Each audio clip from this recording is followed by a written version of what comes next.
आज हम आपको सुनाने जा रहे हैं 12वीं पुतली पद्मावती की कथा, जिसमें वीर राजा विक्रमादित्य की अद्भुत साहस गाथा छिपी है।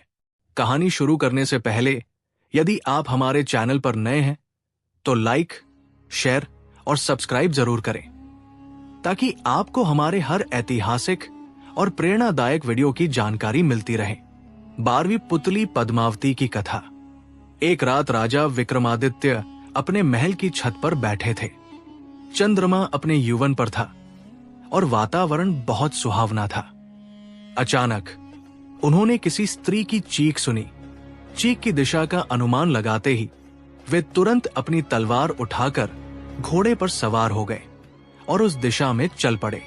कुछ ही देर में वे उस स्थान पर पहुंचे जहां एक युवती बचाओ बचाओ चिल्लाती हुई भाग रही थी और एक विकराल राक्षस उसका पीछा कर रहा था।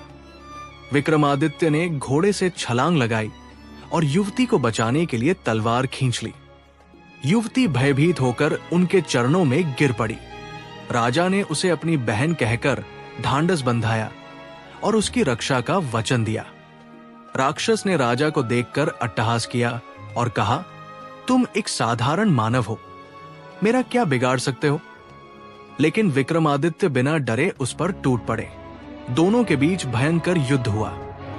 राजा ने अपनी तलवार से राक्षस का सिर धड़ से अलग कर दिया, लेकिन जैसे ही उसका सिर गिरा वो फिर से जुड़ गया। इतना ही नहीं, जहां जहां उसका खून गिरा वहां नए राक्षस जन्म लेने लगे। राजा विक्रमादित्य क्षण भर के लिए चौंके, लेकिन उन्होंने हिम्मत नहीं हारी। उन्होंने देखा कि एक नया राक्षस उनके ऊपर हमला करने के लिए तैयार था। राजा ने तेजी से वार कर उसके हाथ पैर काट दिए, जिससे वो दर्द से तड़पने लगा। ये देखकर मुख्य राक्षस डरकर भाग गया। युवती अब भी डरी हुई थी। उसने राजा को बताया कि वो सिन्हल द्वीप के एक ब्राह्मण की बेटी है। एक दिन जब वो तालाब में स्नान कर रही थी तो ये राक्षस उसे उठाकर यहां ले आया और उसे अपनी पत्नी बनाने के लिए मजबूर कर रहा था। राजा ने उसे आश्वासन दिया कि वे इस राक्षस का अंत करेंगे। उन्होंने पूछा कि राक्षस बार बार जीवित कैसे हो जाता है?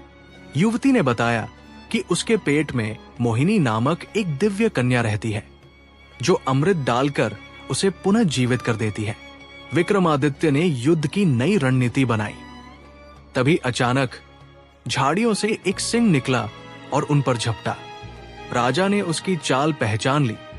ये वही राक्षस था जिसने नया रूप धारण कर लिया था।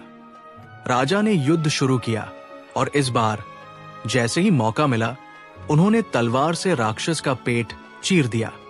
मोहिनी उसके पेट से बाहर कूदकर अमृत लेने दौड़ी, लेकिन राजा ने बेतालों को स्मरण कर उसे रोकने का आदेश दिया। अमृत न मिलने के कारण राक्षस तड़पकर मर गया। मोहिनी ने बताया कि वो शिव की गणिका थी, जिसे किसी गलती की सजा के रूप में राक्षस की सेविका बनना पड़ा था। विक्रमादित्य ब्राह्मण कन्या को उसके माता पिता के पास छोड़ आए और फिर विधि पूर्वक मोहिनी से विवाह कर लिया। अगर आपको यह कथा पसंद आई हो तो वीडियो को लाइक करें, कमेंट में अपनी राय दें और हमारे चैनल द बुंदेलखंड स्टोरी को सब्सक्राइब करें। मिलते हैं एक नई ऐतिहासिक और प्रेरणादायक कहानी के साथ। धन्यवाद। जय विक्रमादित्य।